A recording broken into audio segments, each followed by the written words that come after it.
তুই এত মোটা, তোর ভিডিওতে তো একটুও ভিউ হয় না, তারপরেও কেন ভিডিও বানাস তুই?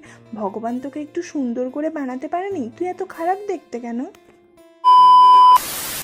ভিডিওর শুরুতেই যে কথাগুলো বললাম ওগুলো একটু পরে বলছি। হ্যালো এভরিওয়ান, আমি তোমাদের সবার প্রিয় ঝর্ণা। ঝর্ণা ফুল দেখবে আর কানে গুঁজবে না, এটা তো হতেই পারে না। মা আর আমি যাচ্ছি বাজারে, 2-3 মাস থেকে বাজার করা হয় না। বিকেলবেলা ওয়েদারটা কি সুন্দর লাগছে না, বৃষ্টি হয়েছে। আর যারা গ্রামে থাকে তারাই জানে প্রকৃতিটা ঠিক কতটা সুন্দর। এখন মা আর আমি যাচ্ছি বাজারে, আর এটাও একটা কথা, ঝর্ণা বর্মন রাস্তায় বের হবে আর জ্যামে পড়বে না, এটাও হতে পারে না। খাঁটি বাংলা কথায় আমি থাকবো আর সমস্যা হবে না, এটাও হতে পারে না। তো এই ফর্দটা মিলিয়ে মিলিয়ে এখন সমস্ত কিছু বাজার করতে হবে কালামালি। এখন চলো তোমাদেরকে কথাটা বলি। অনেকের কথা আমাকে বলে, তুই এত খারাপ দেখতে, তোর ভিডিওতে একটুও ভিউ হয় না, এত কালো, এত মোটা, তারপরেও তুই কেন ভিডিও বানাস?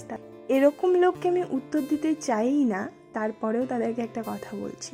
দেখো, কেউ কাউকে নিজে বানায়নি, ভগবান বানিয়েছে।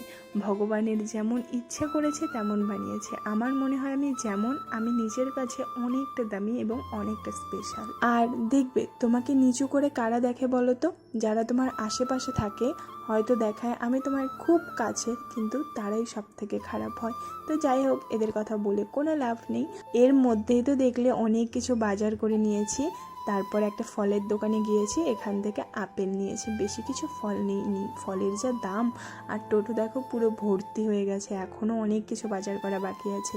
তারপরে চলে গেলাম ব্যাংকে টাকা জমা দিতে। আর এই জীবনে প্রথমবার আজকে আমি মাছ কিনবো, তাও যে কোনো মাছ না, খোকা ইলিশ কিনবো।